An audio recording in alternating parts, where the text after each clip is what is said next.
So good evening everyone. आज से हम इस प्रोग्राम को स्टार्ट करने जा रहे हैं जिसका नाम है माइंड केयर मैराथन। इसमें हम 42 हफ्ते एक नए साइकेट्रिस्ट के साथ में आएंगे जो कि 42 टॉप साइकेट्रिस्ट है इंडिया के। और ये जो साइकेट्रिस्ट है आपको 42 अलग अलग टॉपिक्स के बारे में, हर एक साइकेट्रिस्ट एक टॉपिक चुन के उस टॉपिक के बारे में हम लोगों से बात करेंगे। आप लोगों के क्वेश्चंस जो रहेंगे, क्वेरी जो रहेंगे, उसको वो रिप्लाई करेंगे। ये जो सिलसिला है 42 हफ्तों तक चालू रहेगा। मोस्टली हफ्ते के 3 या 4 ट्यूसडे मंगलवार रहेंगे जिस दिन ये हम मीटिंग ऑर्गेनाइज करेंगे। और आप मानसिक बीमारी, मानसिक आरोग्य, इस बारे में ज्यादा से ज्यादा आप जानकारी प्राप्त कर सकेंगे। इसका मैं मतलब आपको अश्योर करता हूँ। आज की ये जो मीटिंग है, आज हम women's day, international women's day के ओकेजन पे हम चालू कर रहे हैं। और जो आज का जो ओकेजन है इंटरनेशनल वुमेन्स डे, जागतिक महिला दिन, तो उसी टॉपिक को लेकर हम आज बात कर रहे हैं, महिलाओं का मानसिक आरोग्य।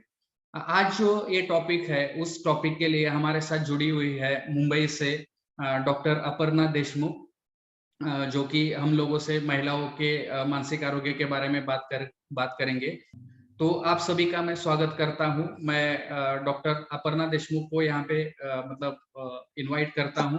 डॉक्टर अपर्णा देशमुख एमबीबीएस किया हुआ है, एमडी साइकेट्री किया हुआ है और डीएनबी इन साइकेट्री है।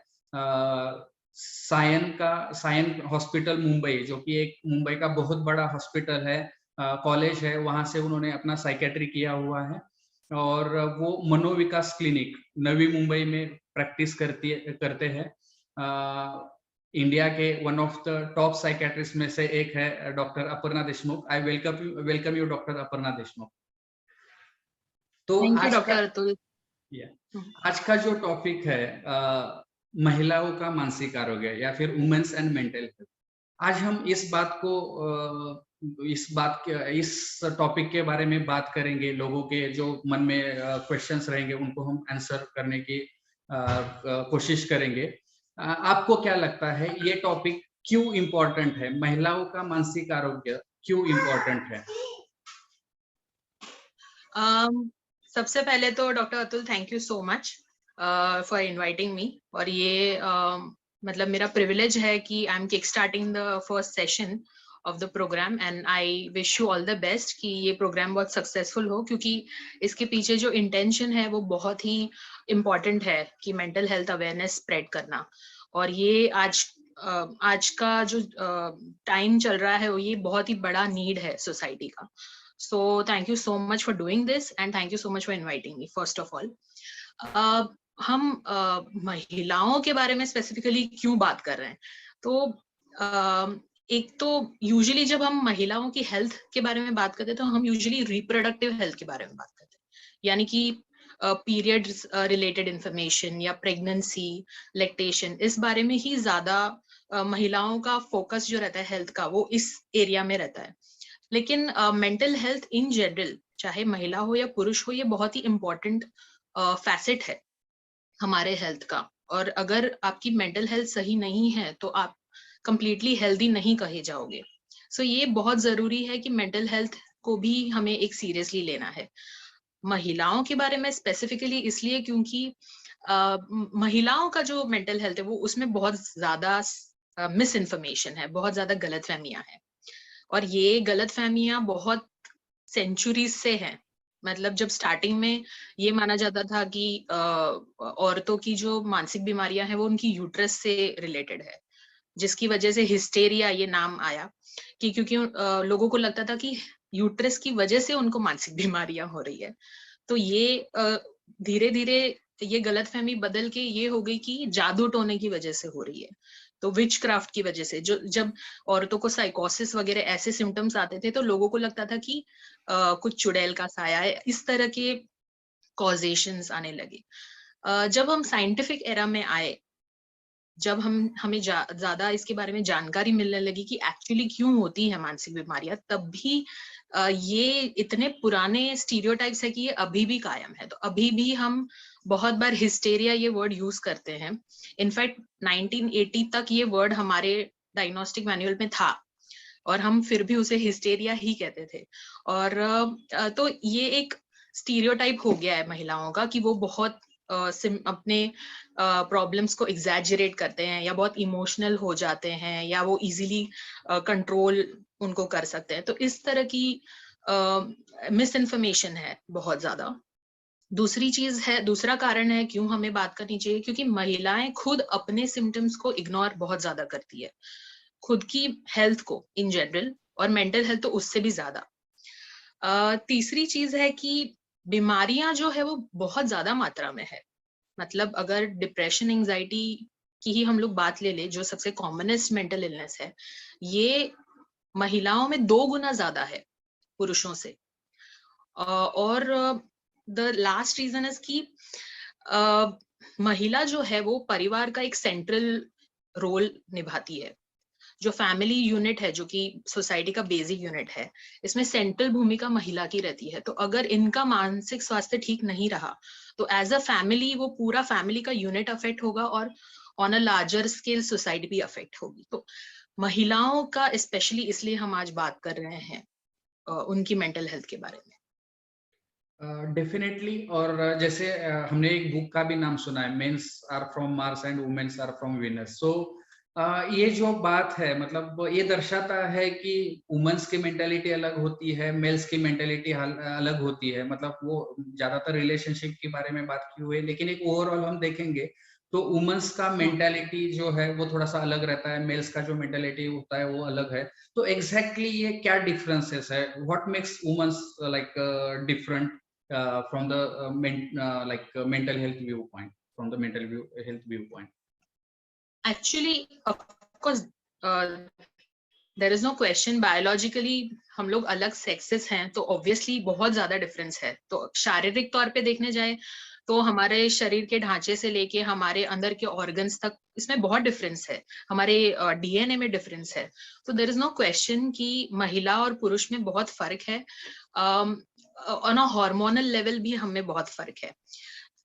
और दूसरी बात यह है कि अगर mental health point of view से देखने जाए तो एक रिसर्च के मुताबिक महिलाओं के ब्रेन में सेरोटोनिन नाम का जो केमिकल रहता है, जो यूजुअली डिप्रेशन और एंजाइटी में कम होता है, वो पुरुषों के ब्रेन्स के मुकाबले कम होता है पहले से इन जनरल।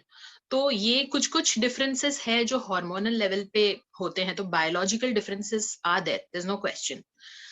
लेकिन उसके अलावा देयर इज ऑल्सो जो हार्मोनल इवेंट्स होते हैं महिलाओं के लाइफ में, वो पुरुषों के लाइफ में नहीं होते, जैसे कि पीरियड्स का शुरू होना, पीरियड्स के साइकिल्स आना, प्रेगनेंसी, लैक्टेशन, तो ये मेनोपॉज, तो ये जो सारे इवेंट्स है ये ऑब्वियसली एक्सक्लूसिवली महिलाओं में ही होते हैं।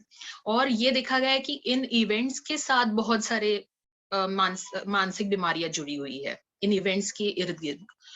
तो डेफिनेटली ये एक चीज ऐसी है जो पुरुषों को फेस नहीं करनी पड़ती है।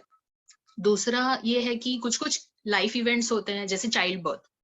सो चाइल्ड बर्थ इज अगेन जो ऑफ कोर्स दोनों भी पेरेंट्स बनते हैं, लेकिन महिलाओं को जितना एडजस्टमेंट करना पड़ता है, जितना न्यूनेस उनको एक्सपीरियंस होता है लाइफ में, वो बहुत कहीं ज्यादा है पुरुष के मुकाबले, स्पेशली हमारी सोसाइटी में। और शादी की बात अगर हम करें तो even marriage and child birth both, दोनों में ये होता है कि आप दोनों भी शादी में हैं, आप दोनों भी पेरेंट्स बन रहे हैं, लेकिन जितना चेंज एक औरत की लाइफ में आता है वो बहुत ज्यादा होता है, स्पेशली इन आवर सोसाइटी।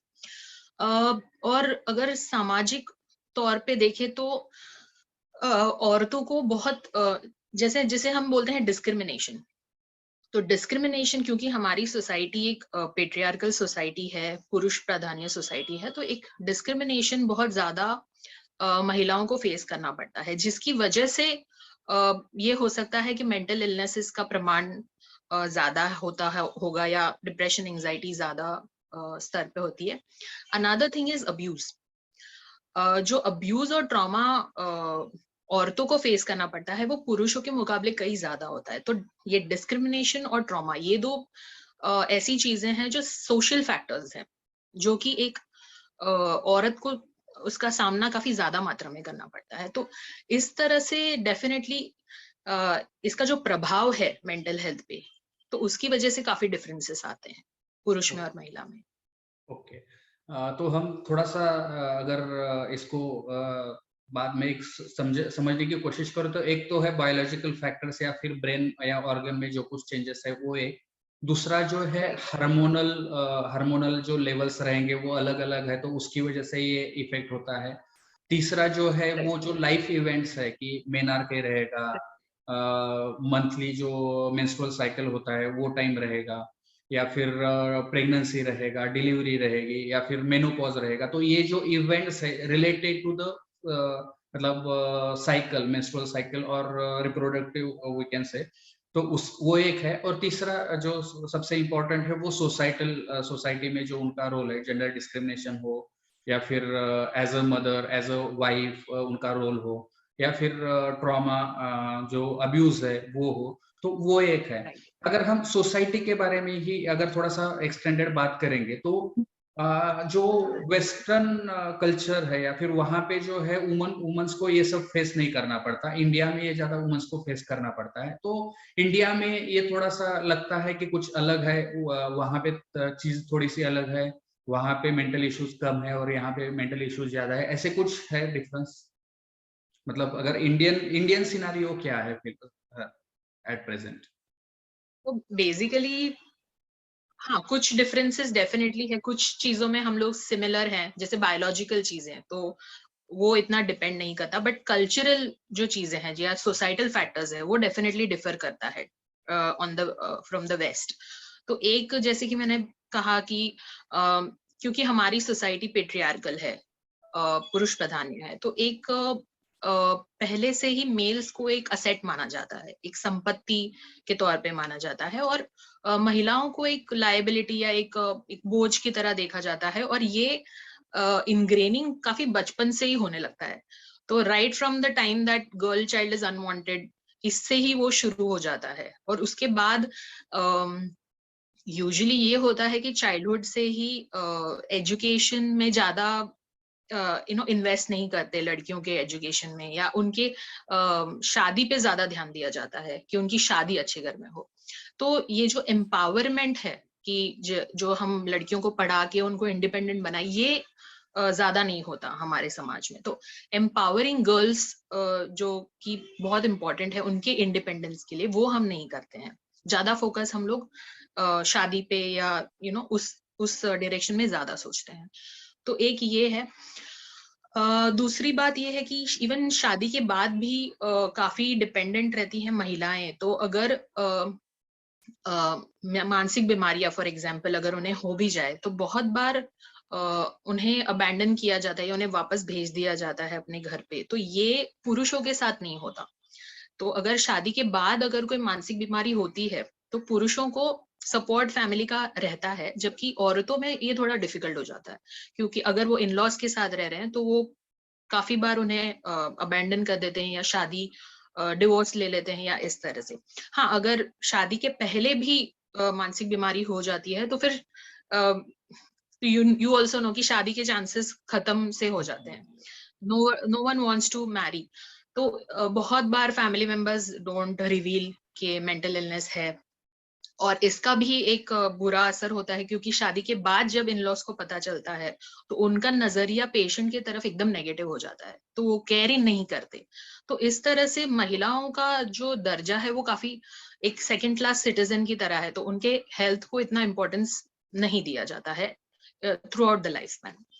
दूसरी एक चीज है, जैसे कि हमने डिस्कस किया कि जो क्राइम्स है अगेंस्ट वुमेन, ये काफी ज्यादा है स्पेशली हमारे कंट्री में। तो right from female infanticide to dowry deaths to honour killing to acid attacks, sexual abuse, rape, ये इसकी मात्रा ज्यादा है। सो जो सेफ्टी इंडेक्स है उसमें हमारा कंट्री बहुत ज्यादा अच्छा परफॉर्म नहीं कर रहा है विमेन्स सेफ्टी में। तो डेफिनेटली क्योंकि इसका इंसिडेंट ज्यादा है, क्राइम टुवर्ड्स वुमेन का, तो ऑब्वियसली ये भी एक बहुत बड़ा फैक्टर है हमारे सोसाइटी में कि क्यों विमेन्स हेल्थ इज अफेक्टेड। तीसरी चीज है in general, not just for the women, but हमारा एज इंडियंस हम हेल्थ को बहुत ही एज अ इमरजेंसी देखते हैं। मतलब जब तक हमें कुछ बहुत ज्यादा दिक्कत नहीं आती है कि शुगर बहुत बढ़ गई तब हम डॉक्टर के पास जाते हैं। तो मेंटेनेंस ऑफ हेल्थ का कंसेप्ट इतना अच्छे से डेवलप नहीं हुआ, जो प्रिवेंशन हम बोलते हैं। तो हम मेंटेनेंस की तरफ ज्यादा ध्यान नहीं देते हैं। हम एकदम जब भी बहुत सीवियर हो जाता है इलनेस तब हम डॉक्टर के पास जाते हैं। ये बेसिकली इन जनरल हमारा एटीट्यूड है। तो ये ऑब्वियसली ये महिलाओं में भी है, महिलाओं की मेंटल हेल्थ को लेके भी है। तो ये इंडियन सिनेरियो में ये कुछ फैक्टर्स हैं जिसपे हम काम कर सकते हैं एज अ सोसाइटी। तो ये जो कुछ डिसएडवांटेज है, कुछ एडवांटेज भी है इंडियन होने का, इंडियन महिला होने का, आपको लगता है कुछ एडवांटेज भी है?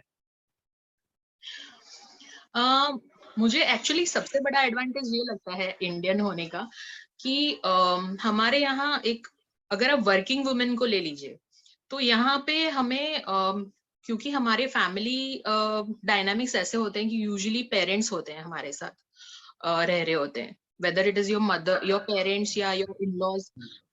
तो ये एक सपोर्ट सिस्टम होता है। और एक टू बी ऑनेस्ट, जो हायर्ड हेल्प है वो हमारे यहाँ इजीली एक्सेसिबल है, जिसको हम बोलते हैं प्यार से बाई। तो ये थोड़ा डिफिकल्ट है in the West. So a lot of times for example motherhood है, या आप बैलेंस ट्राई कर रहे हैं कि घर के भी काम करने हैं, बाहर का भी आप काम पे भी बाहर जा रहे हैं, तो ये बैलेंस करना थोड़ा मुश्किल हो जाता है। But here because you have that support, तो कुछ ऑफ कोर्स ये औरतें ही होती है जो दूसरी औरतों को सपोर्ट कर रही है, but yes you get that sort of support in our country. तो वो एक डेफिनेटली एक हम अप्रिशिएट कर सकते हैं। डेफिनेटली। और मुझे और दो चीजें लगती है, एक तो जो सनलाइट है, जैसे हमने बोला कि फीमेल में या फिर serotonin is dependent on sunlight, like अगर सनलाइट अच्छी हो तो सेरोटोनिन का प्रोडक्शन अच्छा होता है। तो हमारे यहाँ पे मतलब सनलाइट का अच्छा ये है, अवेलेबिलिटी है, तो थोड़ा सा चांसेस कम है। और दूसरा जो आपने बताया कि दो दे इमरजेंसी में आते हैं, लेकिन इमरजेंसी में हेल्प भी बहुत जल्दी मिल जाती है। अगर हम वेस्टर्न की बात करें तो यहाँ पे उनको 1 मंथ का वेटिंग होता है। अगर कोई साइकेट्रिक भी पेशेंट रहेगा, उसको कितना भी सीवियर प्रॉब्लम होता होगा, तो उसको पहले जीपी के पास में जाना पड़ता है, वहां पे उसको नंबर लगाना पड़ता है, तो फिर जब उनका नंबर आएगा तो उनको दिखाना जाना पड़ता है। यहाँ पे ऐसे कि चलो आज तकलीफ हुई, अभी जाना है तो 10 मिनट में कोई ना कोई साइकेट्रिस्ट अवेलेबल हो जाएगा। तो डेफिनेटली वो एक थोड़ा सा एडवांटेज है। अगर ये सब हम कंसीडर करेंगे तो ये जो mental health with respect to women है, तो ऐसी कुछ बीमारियां भी है जो सिर्फ वुमेन्स में पाई जाती है, मतलब जो बायोलॉजिकल है, हार्मोनल है, ये जो एक अलग ये है, तो उसका कुछ रिजल्ट है जिसकी वजह से कुछ बीमारियां है, मानसिक बीमारियां है, वो वुमेन्स में ज्यादा तरह से पाई जाती है या फिर वुमेन्स में ही एक्सक्लूसिवली पाई जाती है? तो जैसे हमने डिस्कस किया कि कुछ कुछ हार्मोनल इवेंट्स है, सो क्योंकि ये एक्सक्लूसिवली औरतों में होते हैं, महिलाओं में होते हैं, तो इसलिए बीमारियां जो उनसे रिलेटेड है वो डेफिनेटली ऑलमोस्ट एक्सक्लूसिव ही आप कह सकते हो। तो एक जो बीमारी है वो है पीएमएस, जो कि बहुत ही कॉमनली हम ये वर्ड इस्तेमाल करते हैं, प्री मेंस्ट्रुअल सिंड्रोम। तो इसमें ये बीमारी बेसिकली, इसे बीमारी नहीं कह सकते बट इसका एक सीवियर फॉर्म होता है जिसे हम पीएमडीडी कहते हैं, प्री मेंस्ट्रुअल डिस्फोरिक डिसऑर्डर। तो ये यूजुअली पीरियड्स के एक हफ्ते पहले कुछ सिम्टम्स आते हैं, साइकोलॉजिकल सिम्टम्स, जैसे कि मूड स्विंग होना, इरिटेबिलिटी होना, आलस आना, नींद ठीक से नहीं आना या बहुत ज्यादा नींद आना, भूख या तो कम हो जाना या ज्यादा हो जाना। साथ में फिजिकल सिम्टम्स आते हैं जैसे बॉडी पे सूजन आना, ब्रेस्ट में टेंडरनेस आना, दुखना। सो इस तरह से ये जब सिम्टम्स शुरू होते हैं पीरियड के पहले और पीरियड के शुरू होने के बाद वो सिम्टम्स कम हो जाते हैं, या पीरियड्स के शुरू होने के 1-2 दिन में। तो ये एक साइक्लिकल सिंड्रोम है जो कि हर मंथ के साइकिल में हम ये सिम्टम्स देखते हैं। तो इसे प्रीमेंस्ट्रुअल सिम्टम्स या इसका जो सीवियर फॉर्म है उसको प्रीमेंस्ट्रुअल डिस्फोरिया कहते हैं। और इसे ट्रीटमेंट की जरूरत है। तो ये एक चीज है जो कि एक्सक्लूसिवली औरतों में होती है। और पीएमएस काफी कॉमन होता है, 20 से 30% महिलाओं में होता है, बट पीएमडीडी थोड़ा रेयर है, तो 5 से 8% महिलाओं में फिर भी ये देखा जाता है और इसे ट्रीटमेंट एंटी डिप्रेसेंट्स की जरूरत पड़ती है। और एक जो बीमारी है जो यूजुअली हम जिसे हम कहते हैं पोस्टपार्टम डिप्रेशन, तो ये हम आफ्टर चाइल्ड बर्थ देखते हैं या आफ्टर मिसकैरेज। तो विद इन 4 वीक्स अगर पेशेंट डिप्रेशन के सिम्टम्स अगर पेशेंट को आने लगे तो हम उसे पोस्टपार्टम डिप्रेशन कहते हैं। तो इसमें जैसे उदास रहना, कुछ भी काम करने की इच्छा नहीं होना, बहुत ज्यादा रोना या बहुत ज्यादा नेगेटिव थॉट्स आना, होपलेस फील होना, सुसाइडल थॉट्स आना, खुद की केयर नहीं लेना, बच्चे की केयर ठीक से नहीं लेना। और सो ये जो सिम्टम्स है जब ये पोस्टपार्टम पीरियड में आते हैं यानी कि बच्चा होने के बाद, तो उसे पोस्टपार्टम डिप्रेशन कहते हैं। और ये भी काफी कॉमन है एक्चुअली, 10 to 15% औरतों में पोस्टपार्टम डिप्रेशन होता है। और एक एंटिटी है जो कि यही पीरियड में होती है, जो कि है पोस्टपार्टम साइकोसिस। ये थोड़ा सीवियर फॉर्म है और ये फॉर्चुनेटली रेयर है। तो 1000 डिलीवरीज में से 1 से 2 केसेस आते हैं जो कि पोस्टपार्टम साइकोसिस के। और इसमें पेशेंट्स को साइकोटिक सिम्टम्स भी होते हैं, यानी कि जो हम कहते हैं जिसे मेनली 2 सिम्टम्स हम साइकोटिक सिम्टम्स बोलते हैं, जिसको डेल्यूजन और हेलुसिनेशन। तो डेल्यूजन यानी कि शक होना कि कोई मुझे मार देगा, मेरे खाने में जहर मिलाया है, कोई मेरे बारे में ही बात कर रहा है, इस तरह से। तो ये सारे भ्रम होना। या फिर हेलुसिनेशन, जिसमें कि ऐसी आवाजें सुनाई देती है जो और किसी को सुनाई नहीं देती, सिर्फ पेशेंट को उसका भ्रम होता है। तो ये साइकोटिक सिम्टम्स हो सकते हैं, ये काफी सीवियर होता है। तो इसमें महिला की सेफ्टी, बच्चे की सेफ्टी, इस पे बहुत ध्यान देना पड़ता है और ज्यादातर महिलाओं को एडमिट करके ही ट्रीट करना पड़ता है। और एक एंटिटी है जो यही पीरियड में होती है, बट हम इसे मानसिक बीमारी एज सच नहीं बोलते, बट ये इम्पोर्टेंट है इसे पहचानना, और वो है पोस्टपार्टम ब्लूज। तो ये इसमें भी 2 से 3 हफ्ते के लिए पेशेंट डिप्रेस्ड लगते हैं, बहुत ज्यादा रोते हैं या चिंतित होते हैं या उनको नींद ठीक से नहीं आती है, बट ये एक 2 से 3 हफ्ते में अपने आप ठीक हो जाता है और ये इतना सीवियर नहीं होता, बट ये कॉमन बहुत होता है। सो 50 to 70% औरतों को ये हो सकता है पोस्टपार्टम ब्लूज। ये मैं सिर्फ इसलिए बोल रही हूँ क्योंकि एक एक्सपेक्टेशन होता है सोसाइटी में कि बच्चा हुआ है तो महिला बहुत खुश होनी चाहिए, उसे बहुत इस चीज का आनंद होना चाहिए कि मैं माँ बन गई हूँ, ये वो।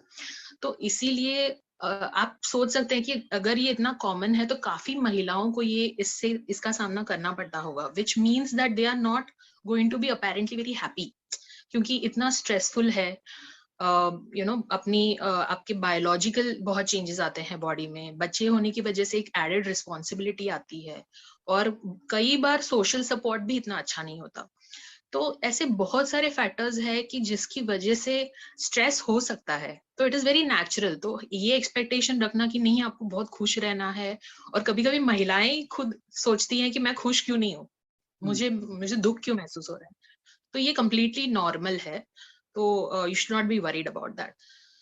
और तीसरा जो है, जो हमने बात किया कि मेनोपॉज, तो ये भी एक इवेंट है जिसके इर्द गिर्द डिप्रेशन आने के चांसेस बहुत बढ़ जाते हैं। तो मेनोपॉजल सिम्टम्स काफी महिलाओं को पता रहते हैं कि हॉट फ्लैशेस आते हैं जिसमें बहुत गर्मी, पसीना छूटने लगता है, हार्ट बीट तेज हो जाती है, इस प्रकार से। मानसिक सिम्टम्स भी आते हैं, जैसे घबराहट होना या डिप्रेशन के सिम्टम्स आ सकते हैं। और बेसिकली इसे भी ट्रीटमेंट की जरूरत पड़ती है। मोस्टली एंटी डिप्रेसेंट्स हम लोग प्रिस्क्राइब करते हैं। सो ये कुछ चीजें हैं जो कि जो बीमारियां हैं जो कि महिलाओं में एक्सक्लूसिवली हम लोग देखते हैं। एक मैं ऐड करना चाहूंगी कि पोस्टपार्टम डिप्रेशन जो हमने जिसकी बात की, वो पुरुषों में भी पाया जाता है। सो उसको जिससे को पैटर्नल डिप्रेशन बोलते हैं, बट ये थोड़ा महिलाओं के मुकाबले पुरुषों में कम होता है, but it's also there in fathers. कुछ बीमारियां ऐसी होती हैं जो महिलाओं में ज्यादा कॉमन होती है।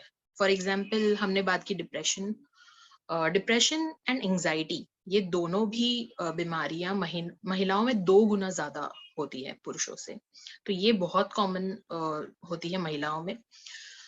दूसरी एक बीमारी है जो कि प्रिडोमिनेंटली मतलब बहुत ज्यादा इसके पेशेंट्स फीमेल रहते हैं, वो है ईटिंग डिसऑर्डर।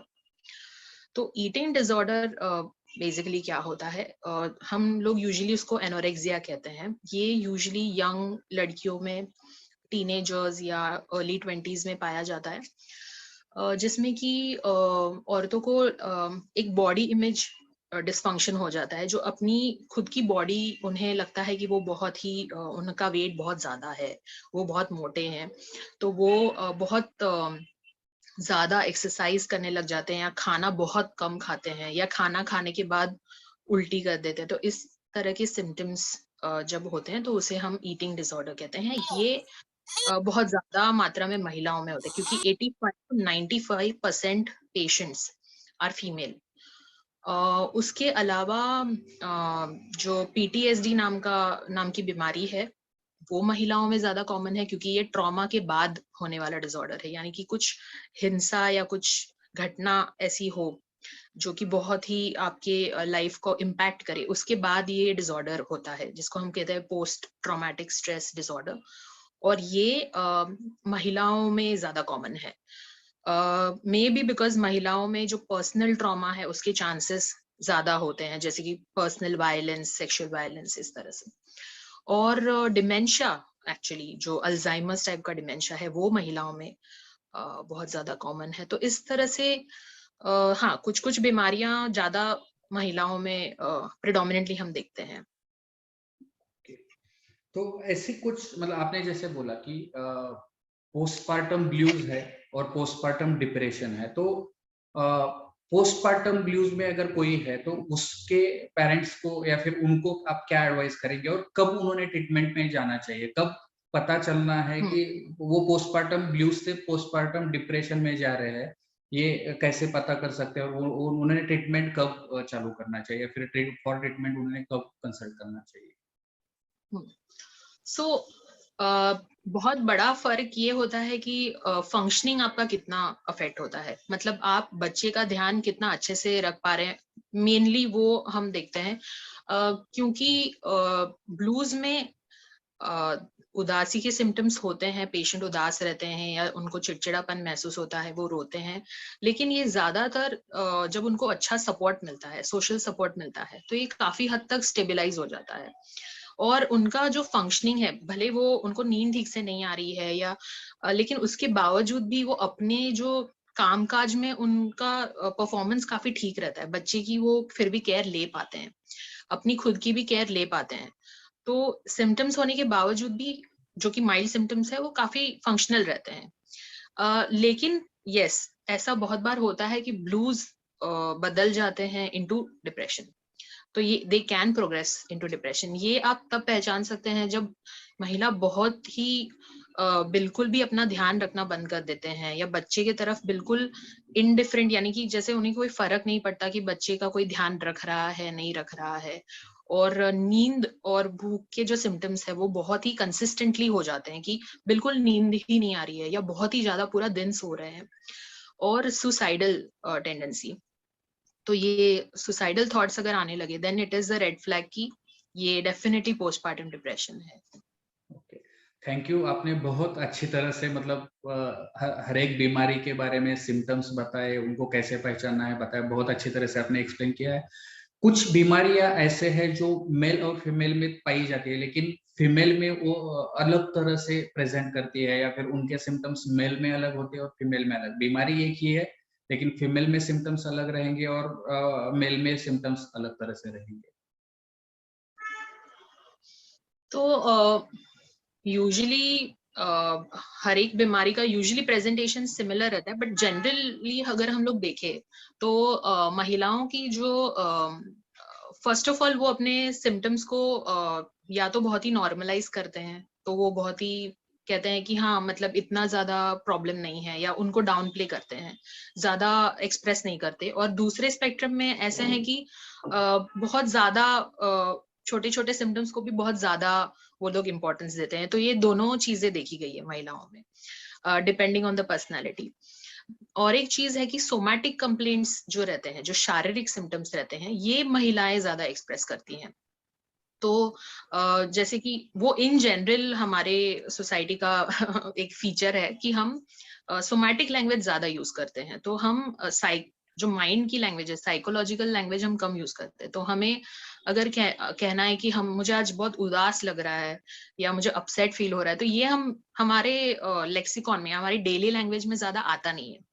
हम ज्यादा करके ये कहते हैं कि सर दर्द हो रहा है, पीठ दर्द हो रहा है, बहुत ज्यादा बेचैन, मतलब एनर्जी नहीं लग रही है। तो इस तरह से हम शारीरिक सिम्टम्स ज्यादा बोलते हैं। तो ये महिलाओं में बहुत ज्यादा है कि शारीरिक सिम्टम्स ज्यादा बोले जाते हैं।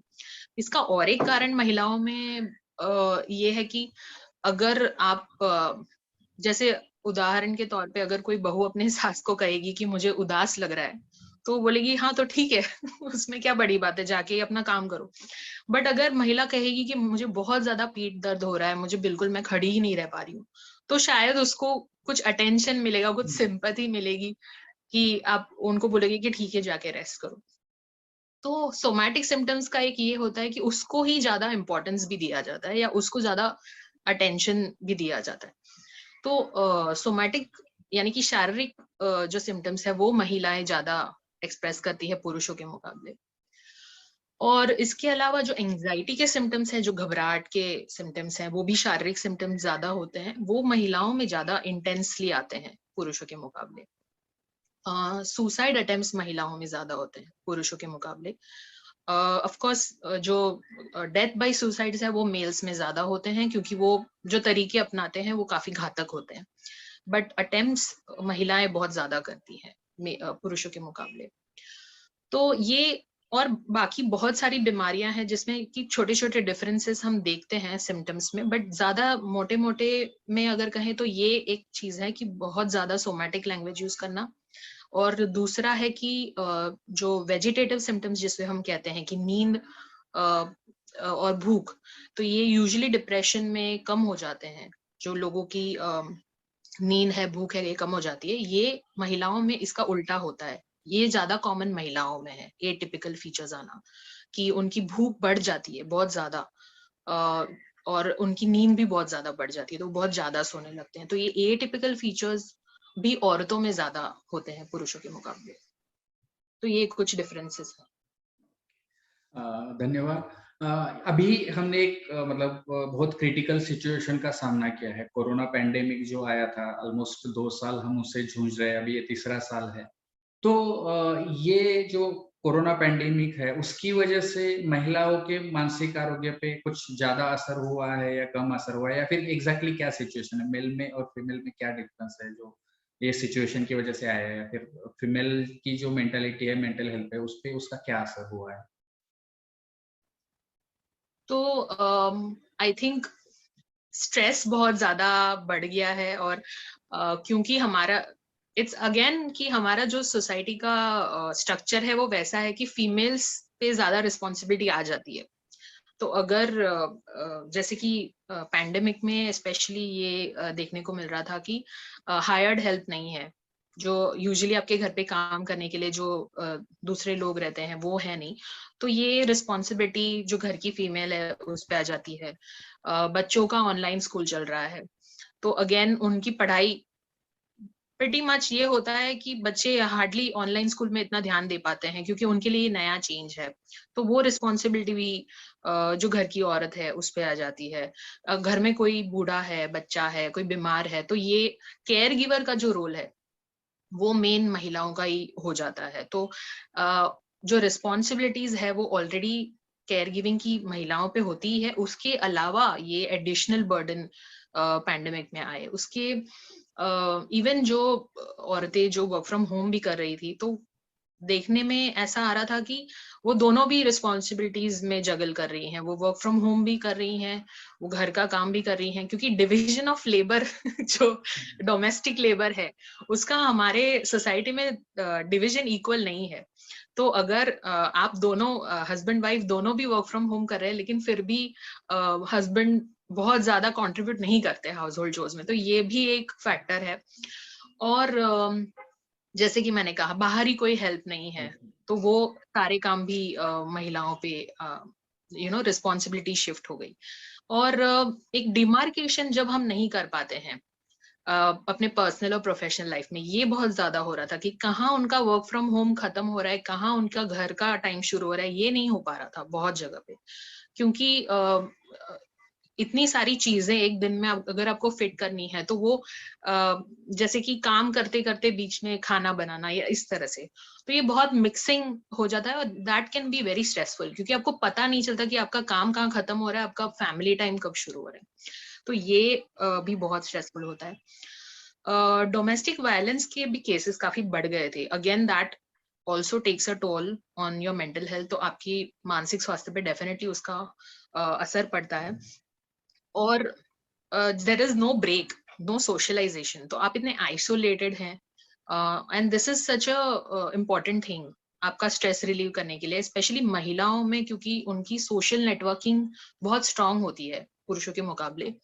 तो ये एक फैक्टर है जो कि एक स्ट्रेस कम करने का फैक्टर है, ये भी नहीं हो पा रहा था क्योंकि हम बहुत आइसोलेटेड थे।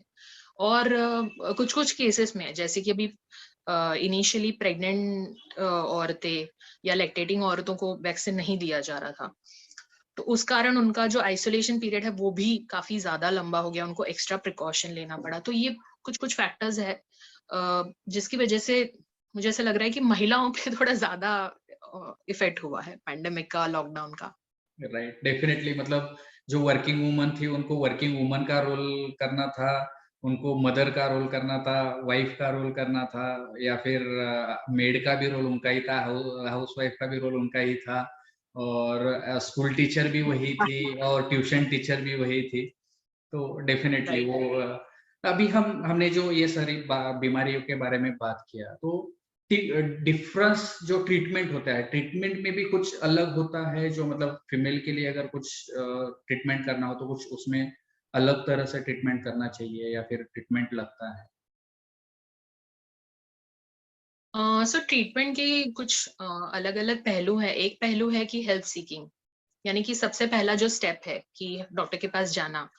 तो अनफॉर्चुनेटली महिलाएं थोड़ा इसमें पीछे हैं, क्योंकि जल्दी से हेल्प सीकिंग करती नहीं है।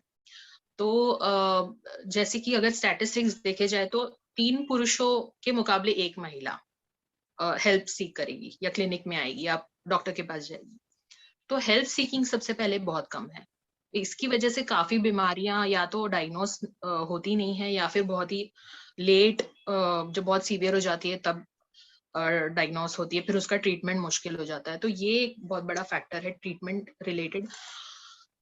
दूसरा चीज है कि जो कि हम फिजिशियन बायस बोलते हैं, जो जेंडर बायस बोलते हैं, तो ये साइकाइट्री में भी ये इन जनरल मेडिकल फील्ड में देखा गया है, बट साइकाइट्री में भी ये देखा गया है कि औरतों का जो उनकी कंप्लेंट्स है उनको काफी ट्रिवियलाइज किया जाता है, मतलब उनको बहुत सीरियसली नहीं लिया जाता है। और ये मैं नहीं कह रही हूँ, ये एक्चुअली रिसर्च में प्रूव हुआ है कि जब पुरुष कुछ सिम्टम ग्रुप्स बोलते हैं और सेम महिलाएं भी बोलती हैं, तो पुरुषों के सिम्टम्स को ज्यादा इन्वेस्टिगेट किया जाता है, उनको ज्यादा टेस्ट, रेलेवेंट टेस्ट ऑर्डर की जाती है, उन्हें ज्यादा डिटेल में वर्कअप किया जाता है। फीमेल्स जब यही सिम्टम्स बोलती हैं तो एक and this is not something bad, it is like social conditioning ऐसा है कि फीमेल्स के सिम्टम्स को ऐसा लगता है कि वो एक्सेसिव कर रही हैं, या वो ज्यादा मतलब जितनी तकलीफ है उससे ज्यादा एक्सप्रेस कर रही हैं, तो उनके सिम्टम्स को थोड़ा लाइटली लिया जाता है, जिसकी वजह से डायग्नोसिस कभी कभी ठीक से होता नहीं है, या ट्रीटमेंट बहुत ही आधा अधूरा मिल सकता है। तो इस तरह से थोड़ा ये दोनों चीजें हैं, ट्रीटमेंट के कुछ पहलू हैं। और एक बहुत बड़ा जो पहलू है ट्रीटमेंट का वो ये है कि जो अगेन जो टिपिकल चीजें जो महिलाओं के लिए एक्सक्लूसिव है, जो कि हार्मोनल सिस्टम है, उसके बारे में हमें बहुत ध्यान रखना पड़ता है। तो कुछ कुछ मेडिकेशंस का सीधा असर होता है मेंस्ट्रुअल साइकिल पे, तो ये हमें ध्यान रख के देना पड़ता है। कुछ कुछ मेडिकेशंस हम प्रेगनेंसी में प्रिस्क्राइब नहीं कर सकते, क्योंकि उसका असर फीटस पे हो सकता है, होने वाले बच्चे पे हो सकता है, तो वो एक लिमिटेशन आ जाता है, कुछ कुछ दवाइयाँ दूध में सिक्रीट होती है, तो उसमें हमें ध्यान रखना पड़ता है कि कौन सी दवाइयाँ देनी पड़ती है। तो यूजुअली जैसे कि पोस्टपार्टम डिप्रेशन है, पोस्टपार्टम साइकोसिस है, तो ऐसे टाइम पे हमें एक जिसे हम कहते हैं रिस्क बेनिफिट रेशियो, ये हमें देखना पड़ता है, जो हम ब्लैंकेट सारे महिलाओं को रेकमेंड नहीं कर सकते। वो हमें केस टू केस देखना पड़ता है कि ये पर्टिकुलर केस कितना ज्यादा सीवियर है।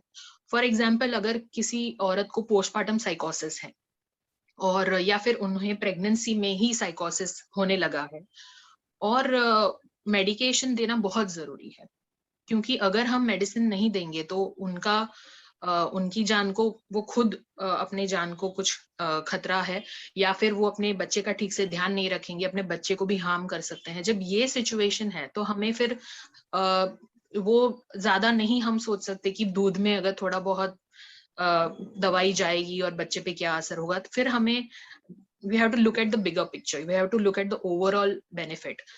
तो we have to see कि ट्रीटमेंट नहीं देने का कितना ज्यादा रिस्क है, rather than ट्रीटमेंट देने से।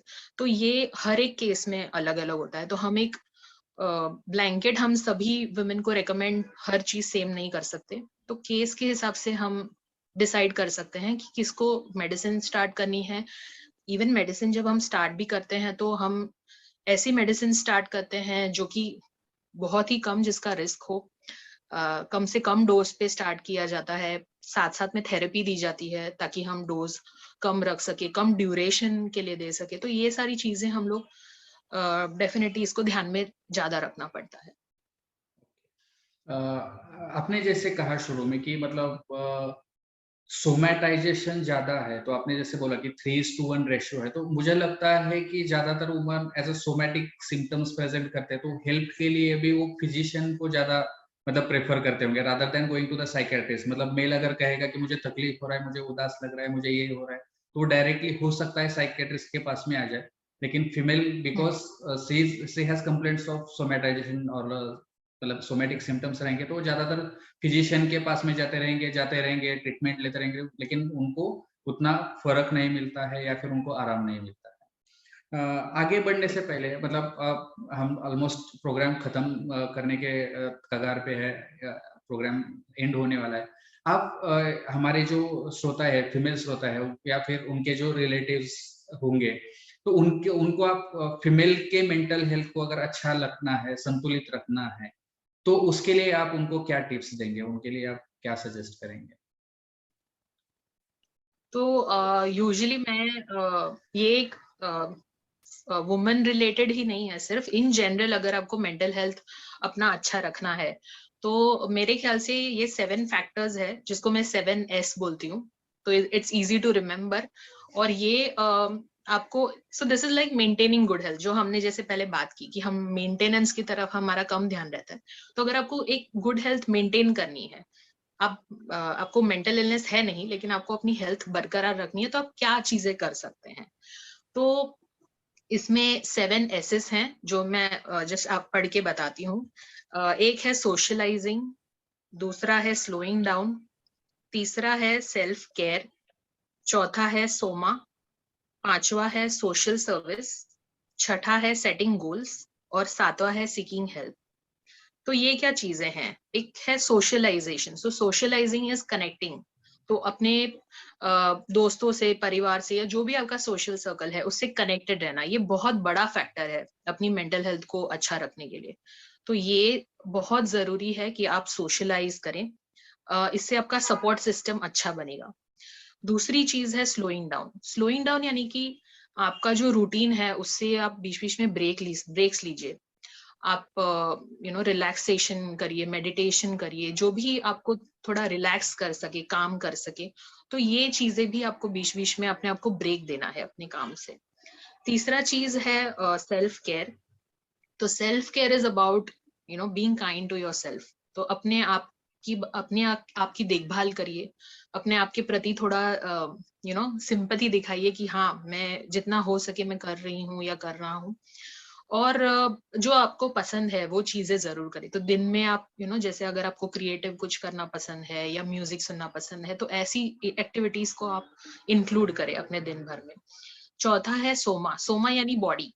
तो बॉडी की हेल्थ का भी असर अपने मेंटल हेल्थ पे पड़ता है। तो अगर आपको आपका फिजिकल हेल्थ अच्छा रखना है तो अच्छा डाइट लेना, 8 घंटे की नींद लेना, हाइड्रेटेड रहना, पानी पीना रेगुलरली, एक्सरसाइज करना, तो ये सारी चीजें हैं जो फिजिकल हेल्थ के लिए अच्छी है। बट डेफिनेटली इसका सीधा असर आपके मेंटल हेल्थ पे भी होता है।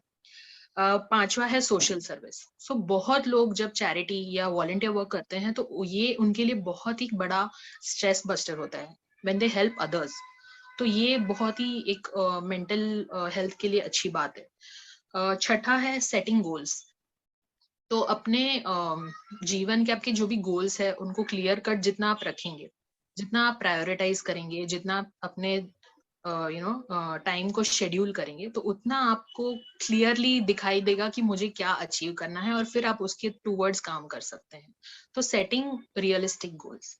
और सातवां है सीकिंग हेल्प, जो कि हम ये एक स्किल है एक्चुअली जो हमें सीखना बहुत जरूरी है कि किस हद तक हम इंडिपेंडेंटली काम कर सकते हैं और कब हमें हेल्प की जरूरत है, ये हमें जानना बहुत जरूरी है। एंड सीकिंग हेल्प एक कोई वीकनेस नहीं है, actually it is a sign of strength, क्योंकि आपको पता है कि मेरा लिमिटेशंस क्या है और इसके आगे मुझे हेल्प की जरूरत है, चाहे वो एक दोस्त की हो, चाहे वो एक साइकाइट्रिस्ट की हो, बट आपको ये पता होना चाहिए कि मुझे हेल्प की जरूरत है। तो ये कुछ टिप्स हैं जो कि मेंटल हेल्थ को बरकरार रखने के लिए आपके काम में जरूर आएंगी। डेफिनेटली मैं एक बार ये जो 7S है मैं रिपीट करता हूँ। Socialising, second is slowing down, third is self care, fourth is the soma यानी बॉडी, मतलब बॉडी के लिए जो भी अच्छा है, एक्सरसाइज, डाइट और स्लीप, तो वो करना है। सोशल सर्विस करना है। Setting goals, setting realistic goals is the sixth thing, and seventh is seeking help. जब भी जरूरत पड़े तो मदद के लिए हमको बुलाना चाहिए, पुकारना चाहिए। ओके। अपार्ट फ्रॉम दिस, जो मदर्स है, जो माताएं रहेंगी या फिर जो मदर वुमेन है, तो उनके लिए आप और कुछ सजेस्ट करेंगे, उनके लिए और कुछ टिप्स देंगे एडिशनल टू दिस? तो एक्चुअली मदरिंग के लिए भी मैंने एक निमोनिक बनाया है, क्योंकि ये मैं मदर्स को एडवाइस करती हूँ एक्चुअली। तो इसमें भी मैंने एक निमोनिक बनाया जो मदरिंग ही है, यानी कि MOTHERING। तो ये भी मैं आपको जस्ट बताती हूँ कि निमोनिक का मतलब क्या है। So M is me time, O is others, T is take help, 4 is humour, 5 is environment, E से environment, R is routine, I is instant hacks, N is no, and G is girl gang। तो इसका क्या मतलब है? पहला है me time. तो me time में ये मैं इसलिए इंसिस्ट करती हूँ क्योंकि बहुत ज्यादा महिलाओं को ये लगता है कि अगर उन्होंने खुद को थोड़ा टाइम दे दिया तो that is a very selfish thing to do. तो क्योंकि हम सैक्रिफाइसिंग औरतों को बहुत ज्यादा ग्लोरीफाई करते हैं, हमारे माइंड में ये रहता है कि सैक्रिफाइस करना मतलब बहुत महान चीज है और ये हमें करना ही चाहिए, नहीं तो हम अच्छी माएँ नहीं है। तो ये गलत है। अगर आप पूरे दिन में आधा घंटा भी अपने आप को देंगे तो ये आपका स्ट्रेस बहुत कम कर सकता है। कुछ जो भी हो, वो आप किताब पढ़ सकते हैं, आप कुछ क्रिएटिव कर सकते हैं, एक्सरसाइज कर सकते हैं, बट दिन का आधा से 1 घंटा आपको आपके लिए एक रिजर्व रखना चाहिए। तो दिन भर के आपके शेड्यूल में कहीं ना कहीं आपको डालना चाहिए। दूसरा है अदर्स। अदर्स यानी जब हम कंपेयर करते हैं, तो ये बहुत सारी माएँ करती हैं कि इसका बच्चा ज्यादा अच्छा है पढ़ाई में, या ये ज्यादा टैलेंटेड है, या मुझे भी इस तरह से पेरेंटिंग करना चाहिए। तो मैं ये एडवाइस करती हूँ कि सबकी पेरेंटिंग स्टाइल अलग होती है, तो आपकी मदरिंग स्टाइल अलग हो सकती है और बच्चे भी ऑफ कोर्स अलग होते हैं, सबका पोटेंशियल अलग अलग होता है। तो हम कंपेयर नहीं कर सकते, और कंपेयर करने से हमारी जो स्ट्रेस है वही बढ़ता है। तो कंपेयर मत करिए। जो आपकी मदरिंग है, आपको खाली ये ध्यान रखना है कि आपका बच्चा हेल्दी हो, और उसके लिए आप जिस तरह से कर रही हैं मदरिंग, आप हेल्प ले सकती हैं, आप एडवाइस ले सकती हैं, बट आप कंपेयर मत करिए, क्योंकि सबके अलग अलग स्ट्रगल्स होते हैं। तो आपको नहीं पता कि किसी और के फैमिली में क्या इश्यूज है या क्या स्ट्रगल्स है, सो कंपेयर नहीं करना। तीसरा है टेक हेल्प। तो अगेन इसमें बहुत जरूरी है ये जानना कि ये बहुत ही टफ है मदरहुड, तो आपको जितना हो सके आप हेल्प ले सकते हैं, इसमें कोई शर्म की बात नहीं है। चाहे आपके पेरेंट्स का, मदर का हेल्प लीजिए, आप सास का हेल्प लीजिए, बाई का हेल्प लीजिए, आपके हस्बैंड का हेल्प लीजिए, लेकिन प्लीज आस्क फॉर हेल्प। वो मिले या ना मिले that is secondary, but at least ask for help, क्योंकि ये एक टफ जॉब है, तो ये अकेले करना बहुत मुश्किल है। चौथा है ह्यूमर, जो सेंस ऑफ ह्यूमर हम लोग बोलते हैं, क्योंकि बहुत बार हम इतने स्ट्रेस में रहते हैं, तो कभी कभी कुछ कुछ चीजों पे अगर हम हंस दे तो वो ज्यादा बेटर रहता है, क्योंकि रियली में कुछ कुछ सिचुएशंस ऐसी होती है जिसमें हमें रोना आ जाता है, बट हमें अपना सेंस ऑफ ह्यूमर बरकरार रखना पड़ता है, and for that I think that it also helps a lot. Environment, E से एनवायरमेंट है। एनवायरमेंट का ये है कि बहुत सारी महिलाओं को लगता है कि घर बहुत डिसऑर्गेनाइज्ड हो रहा है, स्पेशली जब बच्चे होते हैं, तो ये भी बहुत जरूरी है ध्यान में रखना। वातावरण जो है वो आपको साफ सुथरा रखना है, हाइजीनिक रखना है, सेफ रखना है बच्चों के लिए, नो डाउट, लेकिन बहुत ज्यादा आपकी चीजें ऑर्गेनाइज रहेंगी एकदम, सब फोल्डेड ही रहेगा सब, तो ये थोड़ा एक्सपेक्टेशन आपका ज्यादा हो गया है। तो ये एक्सपेक्टेशन आपको कम करना है। अगर आपके घर में बच्चे हैं तो थोड़ा बहुत मैस तो होगा ही घर में, तो इसका आप ज्यादा स्ट्रेस नहीं लेना है आपको। आर से है रूटीन। जितना ज्यादा आप रूटीन फॉलो करेंगे, जितना ज्यादा आपका एक्टिविटीज आप शेड्यूल करेंगे, उतना आपका स्ट्रेस कम होगा, क्योंकि आपको पता है नेक्स्ट आपको क्या करना है। तो बहुत अगर बेहतरीन होगा अगर आप वीकली रूटीन आपका बना दे। और ऑफ कोर्स रूटीन में कभी कभी कुछ चेंजेस आ सकती हैं, कभी इमरजेंसीज आ सकती हैं, तो इसके लिए नेक्स्ट स्टेप है जो कि है इंस्टेंट हैक्स, जो कि हर पर्सन का एक अलग पर्सनलाइज्ड हैक हो सकता है, कि अगर उन्हें उस दिन कुछ इमरजेंसी आ गया या उन्हें उस दिन ठीक नहीं लग रहा है या कंटाला आ रहा है काम करने का, तो हैक्स यानी कि ऐसे नुस्खे जो आप अपना चुके हैं पहले, ये इंस्टेंट मील्स हो सकते हैं, जैसे कि फटाक से कुछ एक मील जो कि बहुत जल्दी कुक हो गया, या फिर अगर साफ सफाई है तो वो इंस्टेंटली फटाफट आपने साफ कर दिया, फिर इंटेंसिव आप बाद में करोगे। तो इस तरह से कुछ कुछ इंस्टेंट हैक्स है जो आप पर्सनलाइज कर सकते हैं। एन से है नो। नो यानी कि सेइंग नो। तो बहुत बार हमें ध्यान में रखना है कि हर चीज हम लोग नहीं कर सकते, तो ये हमारी लिमिटेशन है, ये हमें एक्सेप्ट करनी है। हम हर जगह हर फंक्शन अटेंड नहीं कर सकते, या हर चीज को हम अगर हाँ बोलेंगे तो बहुत इंपॉर्टेंट चीज कभी कभी हम नहीं कर पाते। तो say no to the wrong things so that you can say yes to the right things. तो प्रायोरिटाइज करिए कि कौन सी चीज आपके लिए जरूरी है, बाकी चीजों को आपको ना बोलना पड़ेगा। जी है गर्ल गैंग, जो लास्ट है, जो बहुत इंपॉर्टेंट है, कि आपकी जो महिला दोस्त हैं उनसे आपका संपर्क बनाए रखिए, क्योंकि ये बहुत इंपॉर्टेंट है। आप चाहे वो कहीं बाहर छुट्टी मनाने जाए या जस्ट एक सिंपल डिनर के लिए जाए, लेकिन उनके साथ इंटरेक्ट करना बहुत जरूरी है, एक दूसरे के साथ अपने फीलिंग्स शेयर करना, सोशली कनेक्टेड रहना, तो ये भी एक बहुत बड़ा स्ट्रेस बस्टर है। तो ये कुछ टिप्स है मदरिंग के, जो कि मुझे लगता है कि सभी महिलाएं अगर ये फॉलो करेंगे तो स्ट्रेस काफी कम लेवल तक रहेगा। डेफिनेटली डेफिनेटली आपका ये निमोनिक अच्छा है। मैं जो हमारे ग्रुप में है माइंड केयर मैराथन, जो आपने अगर किसी ने नहीं किया है सब्सक्राइब, या फिर व्हाट्सएप पे मैसेज नहीं भेजा है, या फिर टेलीग्राम पे अगर आपने ये चैनल ज्वाइन नहीं किया, तो प्लीज ज्वाइन कीजिए, ताकि मैं अभी मतलब बार बार ये बताना बहुत मुश्किल होगा। तो मैं ये जो निमोनिक्स है मैम या मैं आपको ये ग्रुप पे पहुंचा देंगे, तो आप फिर से उसको पढ़ सकते हैं, उसको अच्छे से समझने की कोशिश कर सकते हैं। तो जैसे आपने मदर्स के लिए बताया, तो वर्किंग वुमन भी बहुत है आजकल, मतलब ऑलमोस्ट मुझे लगता है 50% वुमेन्स अभी वर्किंग हो रही है, कुछ ना कुछ काम छोटे मोटे वो ज्वाइन कर रहे हैं, कुछ तो मतलब हायर लेवल पे भी काम कर रहे हैं। तो उनके लिए कुछ स्पेशल टिप्स आप देने चाहिए, जैसे आपने मदर्स के लिए दिया, तो वैसे वर्किंग वुमन के लिए कुछ स्पेशल टिप्स है? तो एक तो मैं क्लैरिफाई करना चाहूंगी कि सारे मदर्स वर्किंग वुमेन ही है। तो चाहे हम हाउस मेकर कहें या स्टे एट होम मॉम कहें, they are all working, in fact they are working all the time 24/7। तो डेफिनेटली ये सारे वर्किंग वुमेन ही है।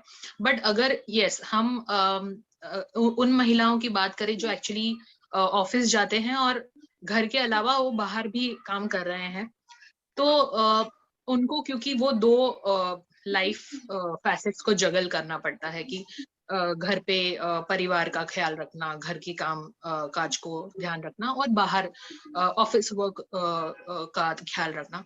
तो कुछ टिप्स हैं जो महिलाएं फॉलो कर सकती हैं। एक तो जो हमने डिस्कस किया, प्रायोरिटाइज करना।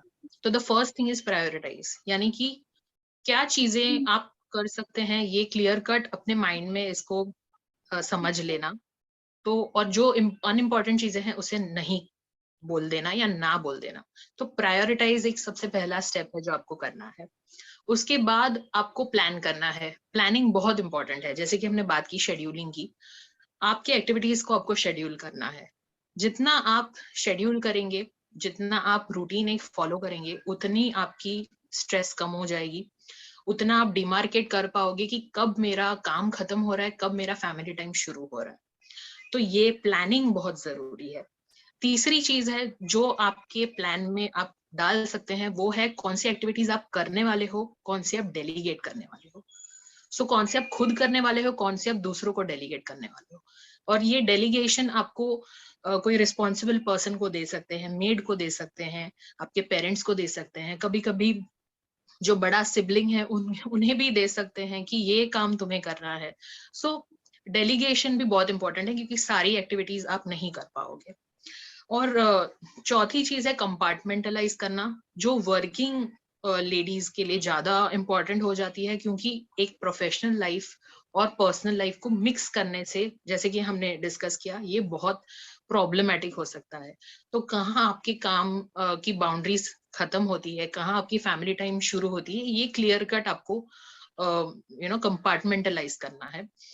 और लास्ट है self care. Again self care में इसलिए ज्यादा बार बार दोहरा रही हूँ क्योंकि ये एक ऐसा फैसेट है जो औरतें नहीं करती हैं। वो अपने खुद को ही अपने प्रायोरिटी लिस्ट में नहीं ऊपर रखती हैं, बहुत नीचे रखती हैं। तो ये लिस्ट में मैंने नीचे रखा है, लेकिन ये बहुत इंपॉर्टेंट है। तो prioritising, planning, delegating, compartmentalising and self care, ये 5 चीजें आई थिंक बहुत इंपॉर्टेंट है।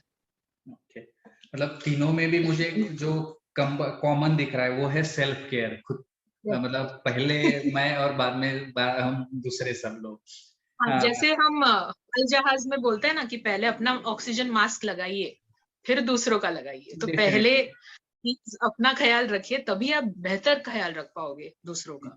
यस, और मतलब अगर हम अच्छे हैं तो दूसरे का ख्याल रखने के लिए हम और अच्छे तरीके से हम ख्याल रख पाएंगे। डेफिनेटली हम ये सेशन का लास्ट क्वेश्चन लेंगे जो मैं पूछूंगा। बाद में हमारे जो पार्टिसिपेंट्स है उनके क्वेश्चंस हम लेंगे। ये जो आखिरी क्वेश्चन है, जाते जाते आप सभी के लिए, सभी महिलाओं के लिए या फिर जो हमारे श्रोता है, पार्टिसिपेंट है, उनके लिए आप क्या लास्ट मैसेज लेंगे? तो लास्ट मैसेज, एक 2-3 चीजें तो मैंने ऑलरेडी बोली है, तो मैं थोड़ा ही रिपीट ही करूंगी इन शॉर्ट। एक तो है कि जो मैंने बहुत बार एक्सपीरियंस किया है वो ये है कि हाउस मेकर्स जो है वो बहुत बार बोलती हैं कि हम कुछ नहीं करते, हम घर में ही रहते हैं। तो ये मुझे लगता है कि महिलाओं को बहुत जरूरी है समझना, ये बहुत इंपॉर्टेंट जॉब है। तो प्लीज अपने आप को प्राउडली कहिए कि आप हाउस मेकर हैं। और ये एक बहुत ही बड़ा डोमेस्टिक लेबर जिसको बोलते हैं, ये क्योंकि इसकी सैलरी नहीं होती है, there is no economic gain, तो इसे कम मत समझिए। दूसरी चीज है सेल्फ केयर, जो मैंने बहुत बार रिपीट किया है। Self care is not selfish, so don't think कि अगर आप अपना ख्याल रख रहे हैं तो ये सेल्फिश बात है। ये एक्चुअली बहुत जरूरी है आपके मानसिक स्वास्थ्य के लिए और इन जनरल आपकी हेल्थ के लिए। तीसरी चीज है जो मैं पेरेंट्स को एक, क्योंकि ये mental health point of view से इम्पोर्टेंट है, तो अपने लड़कियों को एम्पावर करिए और उनके एजुकेशन पे ज्यादा फोकस करें, ना उनकी शादी पे थोड़ा कम फोकस करेंगे तो भी चलेगा। उनको एम्पावर करने की कोशिश कीजिए। अगर आपके लड़के बच्चे हैं, इफ यू हैव अ सन, तो महिलाओं की उनको रिस्पेक्ट करना सिखाइए। और तो ये कुछ चीज है जो मैं पेरेंट्स को बोलना चाहूंगी। अगर आपके साथ अब्यूज हो रहा है या कोई वायलेंस हो रहा है तो जरूर आप उसे रिपोर्ट करिए, ये बहुत जरूरी है। अगर वायलेंस हो रहा है तो इसमें आपका फॉल्ट नहीं है। तो हमारे यहाँ पे विक्टिम शेमिंग बहुत होता है, जिसमें ब्लेम विक्टिम पे ही डाल दिया जाता है, तो ये गलत बात है। और अगर आपके साथ कोई अब्यूज हो रहा है तो जरूर उसे रिपोर्ट करिए।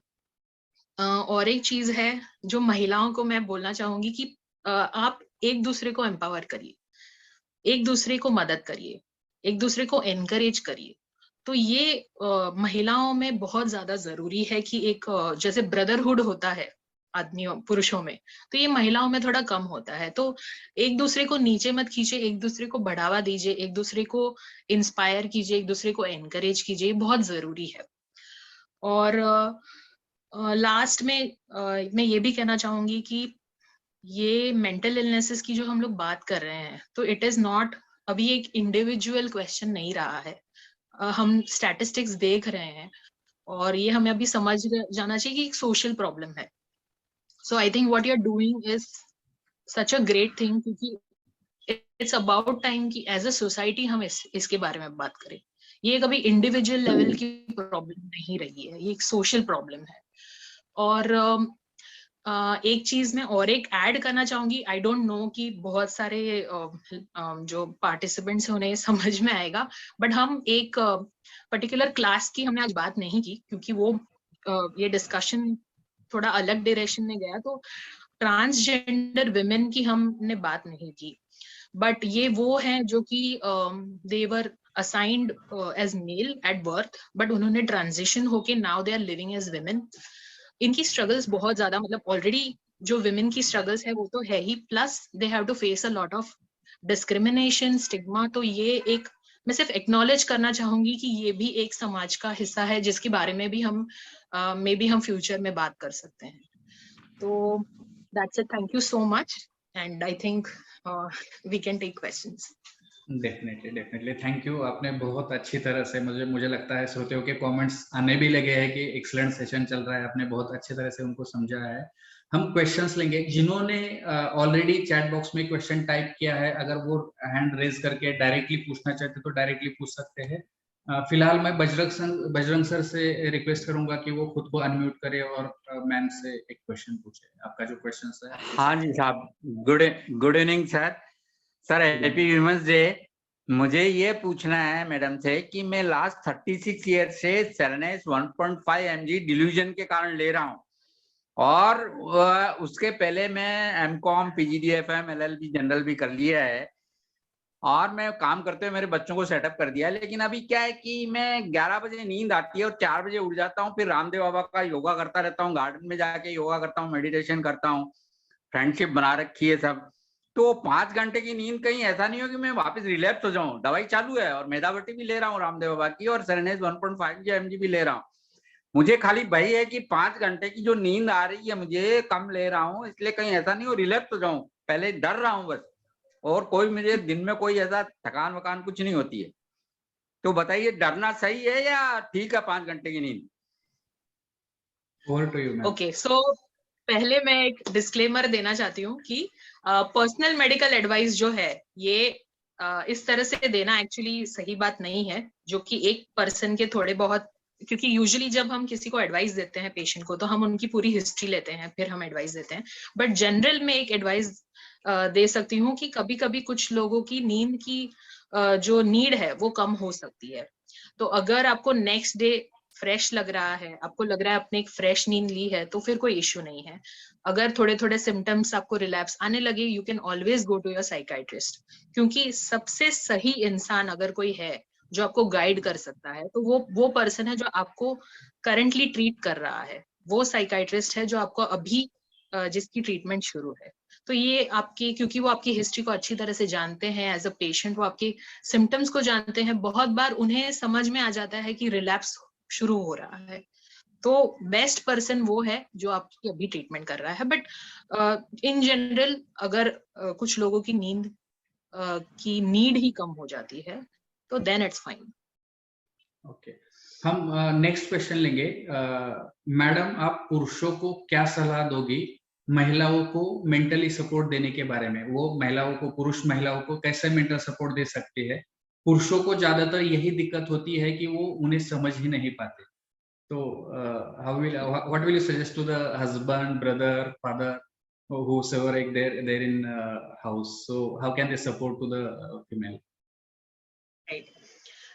तो मुझे ये बहुत ही पर्टिनेंट सवाल है एक्चुअली, और ये भी मैंने बहुत सुना है कि महिलाओं को हम समझ ही नहीं पाते हैं। तो कई बार मतलब मेरा ये एडवाइस रहता है कि अगर आप समझ नहीं पाएंगे दैट इज ऑल्सो फाइन, आपको सिर्फ सपोर्ट करना है। तो शायद पूरी तरह से आप नहीं समझ पाएंगे किसी भी व्यक्ति को, लेकिन उसे आप सपोर्ट कर सकते हैं एज अ फैमिली मेंबर या as a near and dear one.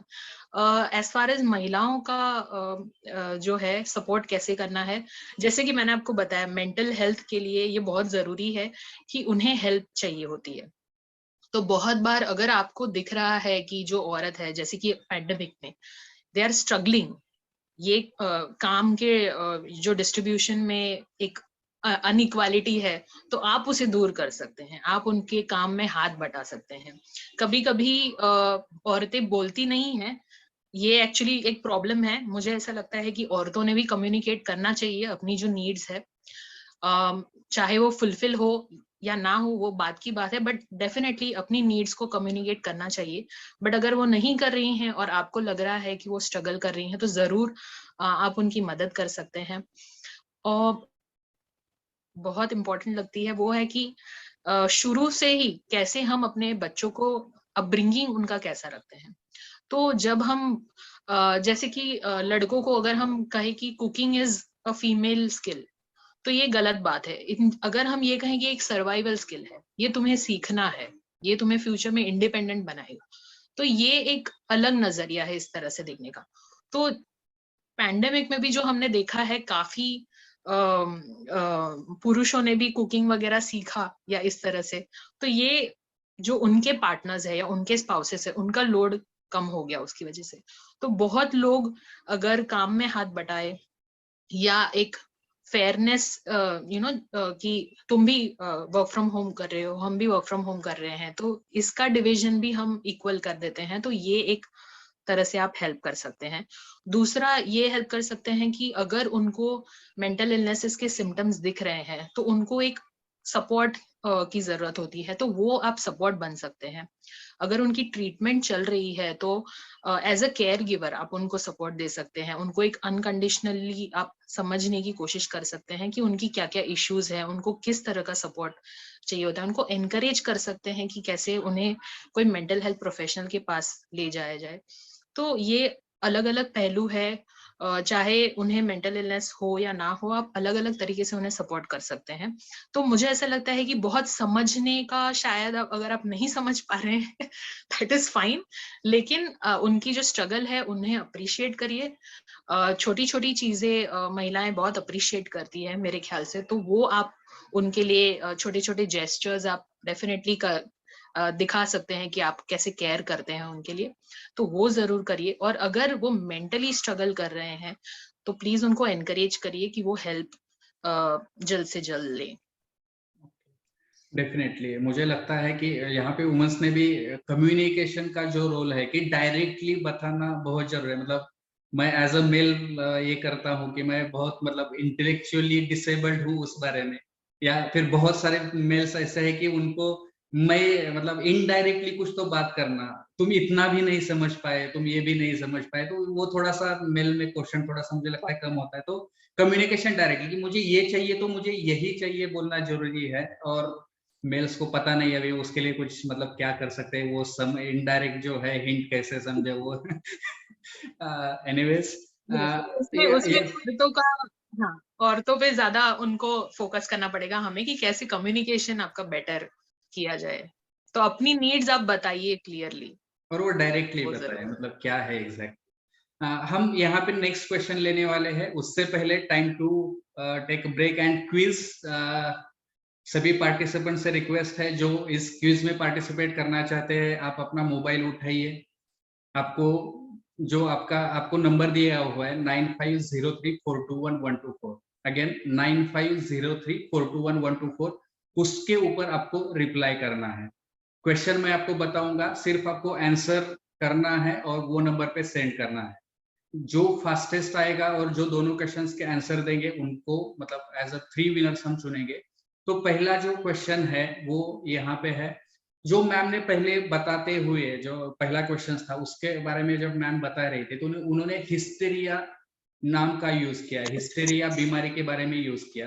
तो हिस्टेरिया वर्ड कहाँ से आया था? मैम ने जो बताया है कि हिस्टेरिया वर्ड प्रॉपर एक जो फीमेल ऑर्गन है वो ऑर्गन से आया हुआ, तो वो ऑर्गन का नाम क्या है?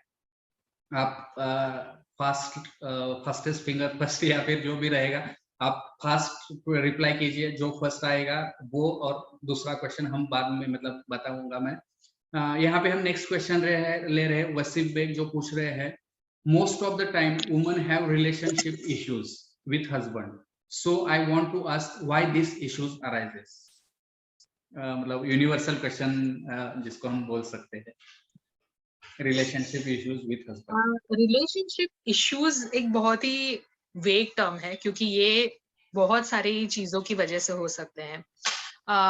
मुझे ऐसा लगता है कि ज्यादातर इश्यूज कम्युनिकेशन में प्रॉब्लम होने की वजह से हो सकते हैं।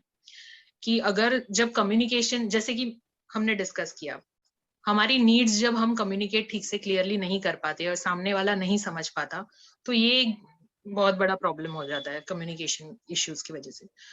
दूसरी चीज है कि आपका जो इक्वेशन रहता है वो 1 to 1 है, या आप थर्ड पर्सन को ज्यादा इजीली इसमें इन्वॉल्व करते हैं। तो बहुत बार हमने देखा है कि रिलेशनशिप इश्यूज में कोई या तो इन लॉज इन्वॉल्व हो जाते हैं या पेरेंट्स इन्वॉल्व हो जाते हैं, इससे मामला थोड़ा और बिगड़ जाता है, जिसमें कि कम्युनिकेशन एक 1 to 1 नहीं रहता, एक वाया वाया कम्युनिकेशन होता है।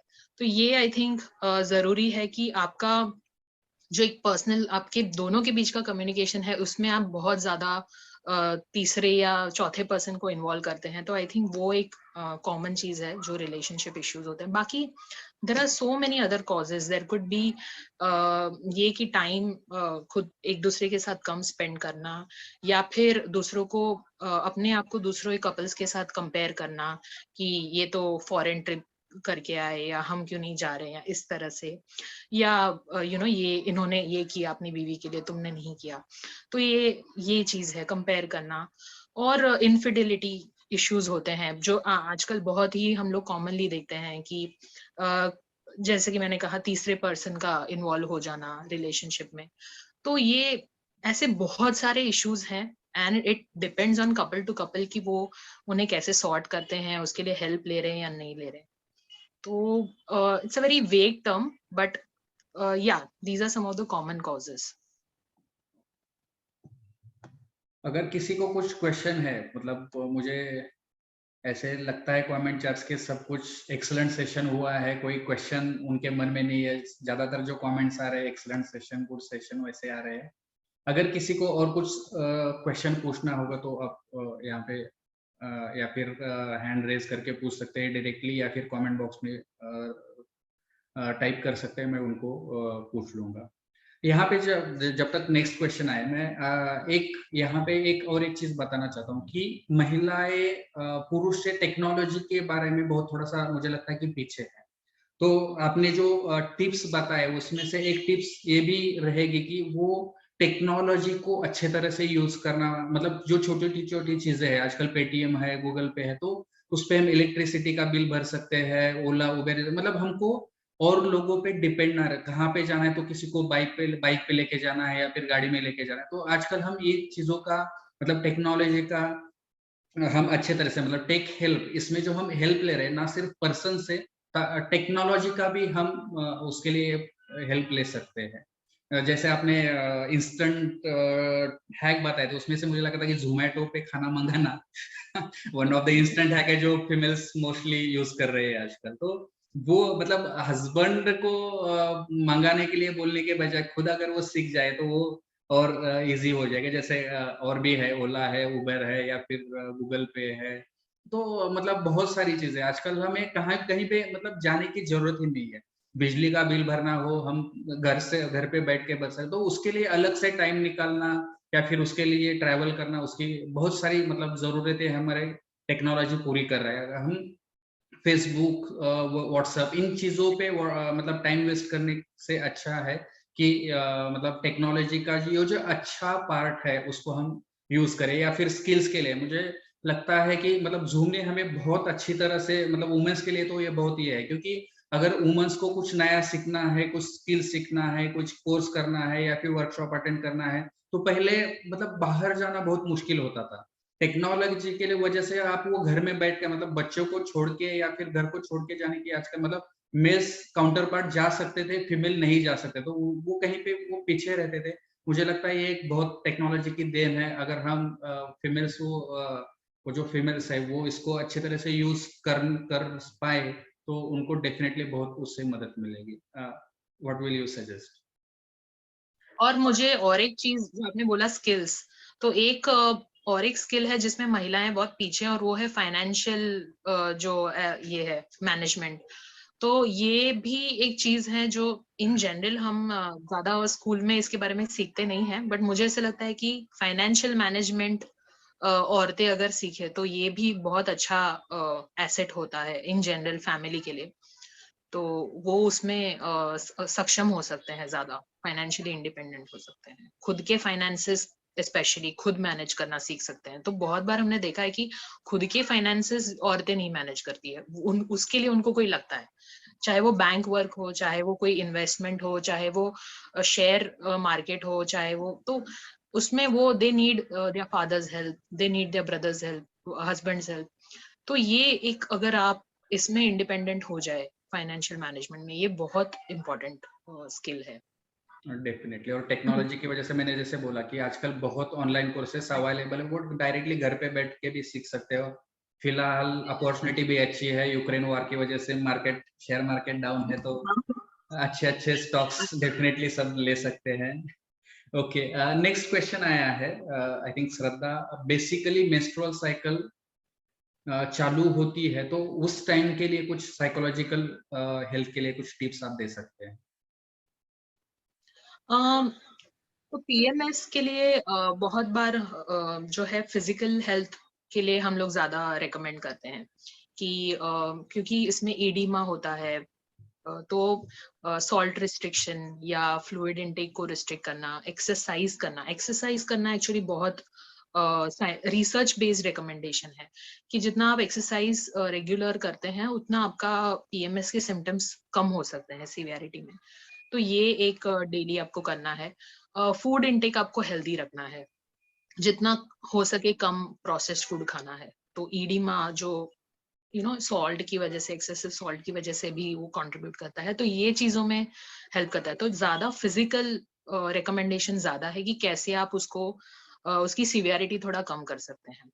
तो डाइट और एक्सरसाइज, ये दोनों मेन चीजें हैं। अगर आपको स्लीप का इशू हो रहा है तो आप स्लीप हाइजीन फॉलो कर सकते हैं। So these are some of the non medical things, ये बिना दवाई के आप कैसे मैनेज कर सकते हैं। स्लीप हाइजीन इज बेसिकली अपनी स्लीप को साफ सुथरा रखना, रेगुलर नींद कैसे आप ले सकते हैं, इसके भी बहुत सारे टिप्स हैं कि आपको आपके स्लीप टाइमिंग्स फिक्स रखने हैं, आपको आपकी स्लीप की जो जगह है वो बहुत ही कन्वीनियंट बनानी है, और उसके स्लीप के जस्ट पहले बहुत ज्यादा मोबाइल यूज नहीं करना है, कामिंग एक्टिविटीज करनी है। तो ये कुछ स्लीप हाइजीन के टिप्स हैं।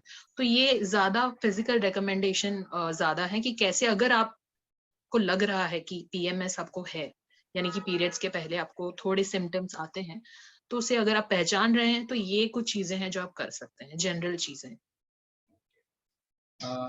यहाँ पे नेक्स्ट क्वेश्चन आया हुआ है, उससे पहले क्विज का सेकंड क्वेश्चन, तैयार रहिए मोबाइल के साथ में।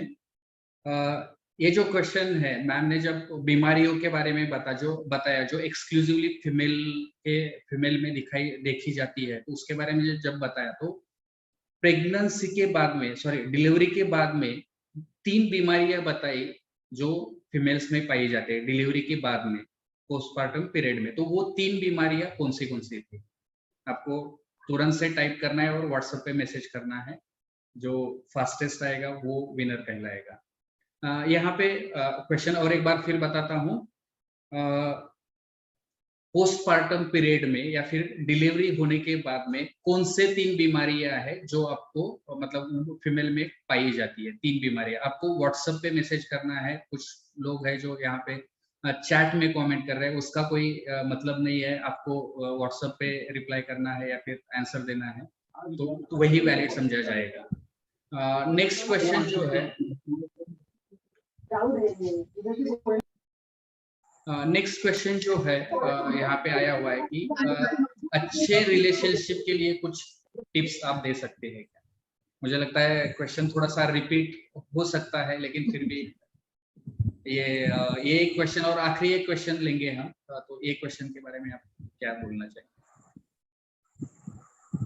मुझे लगता है कि रिलेशनशिप में सबसे इम्पोर्टेंट है रिस्पेक्ट देना एक दूसरे को। तो चाहे महिला हो या पुरुष हो, दोनों की अपनी एक भूमिका होती है रिलेशनशिप में।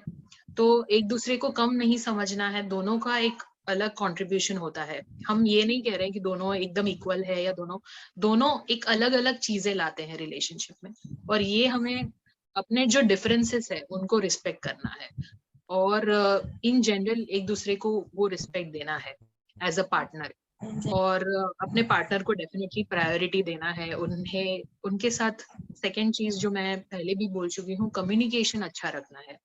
जितना हो सके आपकी नीड्स आप अच्छे तरह से कम्युनिकेट करिए अपने पार्टनर को, रिस्पेक्टफुली कम्युनिकेट करिए, और जितना आप कम्युनिकेशन क्लियर रखेंगे, प्रिसाइज रखेंगे, नॉन अग्रेसिव रखेंगे, असर्टिव रखेंगे, उतना बेटर होगा आपके रिलेशनशिप के लिए।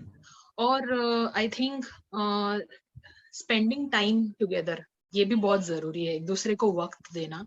आजकल के बिजी लाइफ में हम लोग थोड़ा इग्नोर कर देते हैं ये रिलेशनशिप में, बट ये एक बहुत बड़ा फैक्टर है।